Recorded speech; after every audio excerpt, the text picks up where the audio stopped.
Pemirsa, penyidik Komisi Pemberantasan Korupsi atau KPK telah selesai melakukan penggeledahan di kantor Sekretariat Jenderal atau Setjen DPR RI selama 7 jam lamanya.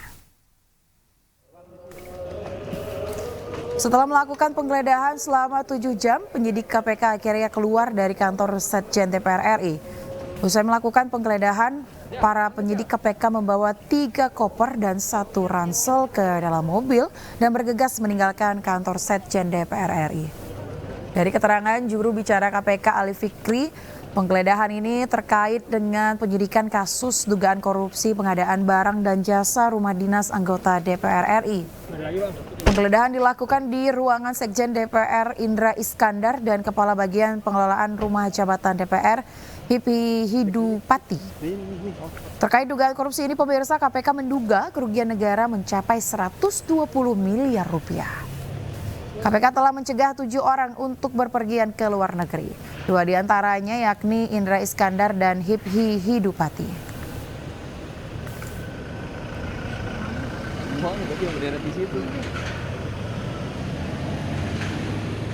Mendukung kegiatan literasi di Rumah Baca, MNC Peduli menyalurkan 100 buku bacaan untuk Rumah Pelangi Kabupaten Bekasi, Jawa Barat. Bantuan ini menjadi bentuk dukungan untuk memberikan wawasan baru kepada generasi penerus bangsa.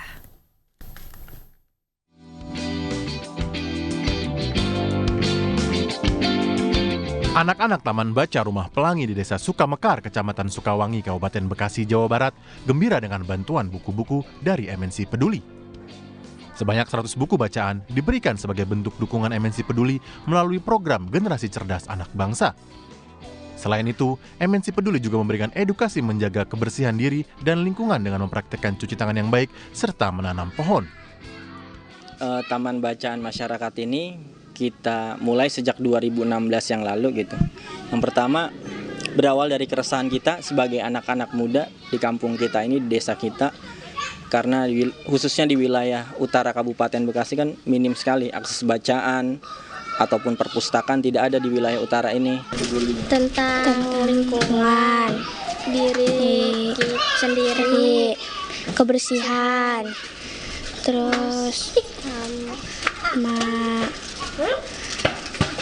belajar baca. MNC Peduli akan terus melanjutkan program dalam mencerdaskan anak bangsa, khususnya dalam membangun Indonesia Emas pada tahun 2045 mendatang. Dari Bekasi, Jawa Barat, Rian Rahman, Zulkarnain, iNews melaporkan.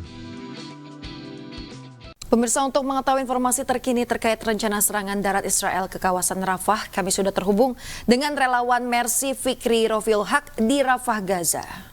Ya, selamat pagi waktu Indonesia, Mas Fikri. Seperti apa situasi terkini di Rafah saat ini? Apakah masih ada penyerangan terhadap kamp pengungsi? Ya, selamat dini hari waktu Gaza. Memang sampai detik ini Zionis Israel masih terus melakukan serangan-serangan terhadap masyarakat sipil yang ada di jalur Gaza. Per hari ini saja Israel melakukan 5 pembantaian yang dilakukan oleh pihak Israel, dan rata-rata serangan ini adalah serangan udara yang dilancarkan oleh pihak Israel, sehingga dalam 24 jam terakhir saja ada 47 warga yang meninggal serta 31 lainnya mengalami luka-luka. Dan hari ini sudah memasuki hari ke-207 genosida yang dilakukan oleh pihak Israel terhadap masyarakat warga Gaza, sehingga total korban sampai saat ini menyentuh angka 34.535, di mana mayoritas mereka adalah anak-anak dan perempuan. 73% mereka anak-anak perempuan, dan juga korban luka-luka juga menyentuh angka 77.704, di mana data ini dikeluarkan oleh Kementerian Kesehatan Palestina yang diupdate perharinya. Dan juga pada beberapa waktu lalu seorang jurnalis Salim Abu Salim dan putranya dibom oleh pihak Israel, sehingga mereka berdua terpaksa dikuburkan harus dikebumikan begitu, karena Israel menargetkan jurnalis, karena kita tahu bahwa sampai detik ini jurnalis dan juga tenaga medis kesehatan juga menjadi target sasaran Israel sejak 7 Oktober lalu sampai hari ini. Untuk jurnalis sendiri jumlahnya menyentuh angka 140 lebih, di mana juga tenaga kesehatan juga melebihi 400 lebih karena Israel melakukan penyerangan. Dan juga saat ini Kementerian Kesehatan Palestina juga mengatakan bahwa kita tahu bahwa musim dingin saat ini sudah lewat dan juga sudah memasuki musim panas, di mana cuaca terik matahari yang dirasakan oleh masyarakat Palestina begitu mereka rasakan sangat panas sekali, terutama di bidang kesehatan, karena Kementerian Kesehatan Palestina mengatakan bahwa lemari-lemari es untuk menampung obat-obatan yang ada di Gaza City maupun di Gaza Utara berisiko terhenti karena kehabisan bahan bakar yang solar yang mereka terima, sehingga ini juga akan menyebabkan kerusakan-kerusakan terhadap obat-obatan yang mereka simpan. Dan Kemenkes Palestina menyerukan bahwa adanya solar atau bantuan-bantuan bahan bakar untuk rumah sakit yang ada di jalur Gaza. Dan saat ini juga kita tahu bahwa Ya, Mas Fikri, tadi Anda sampaikan ada serangan udara. Lantas untuk di darat sendiri, apakah Israel sudah melancarkan serbuan pasukan ke daratnya?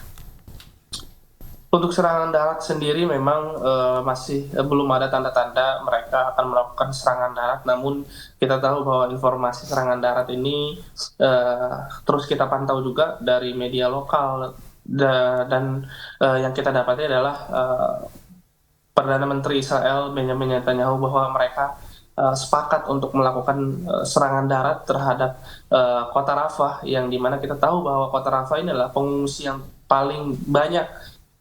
Ada lebih 1,4 juta warga yang mengungsi di Gaza Selatan, sehingga jika dilakukan serangan darat ini maka akan menimbulkan korban yang begitu banyak sekali.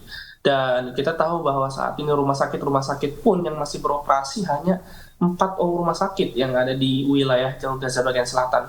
Ada rumah sakit Abu Yusuf An-Najjar, ada rumah sakit Al-Hilal Al-Imarati, ada juga rumah sakit Syuhada Al-Aqsa yang ada di Gaza Tengah, sehingga artinya hanya tersisa rumah sakit kecil saja yang masih beroperasi. Yang kita tahu bahwa rumah sakit Nasir, yang rumah sakit rujukan pertama dan paling lumayan cukup besar begitu di Gaza Selatan, juga sudah berhenti beroperasi akibat serangan-serangan darat yang dilakukan oleh pihak Israel. Dan masih ada juga rumah sakit Eropa yang ada di kota Khamis. Dan kondisi rumah sakit pun saat ini memang kurang obat-obatan, tenaga medis pun sangat lelah, sehingga saat ini juga tim medis dari Indonesia alhamdulillah sampai saat ini masih terus bertugas di rumah sakit. Iya, Mas Fikri, terakhir ini terkait dengan pelabuhan yang beredar di sosial media yang katanya dibangun oleh Amerika Serikat yang juga didukung oleh Israel. Seperti apa, Ma? Apakah ini hoax atau memang benar adanya bahwa sedang ada pembangunan pelabuhan baru di Gaza yang katanya ini akan membawa aid atau bantuan untuk orang-orang Gaza?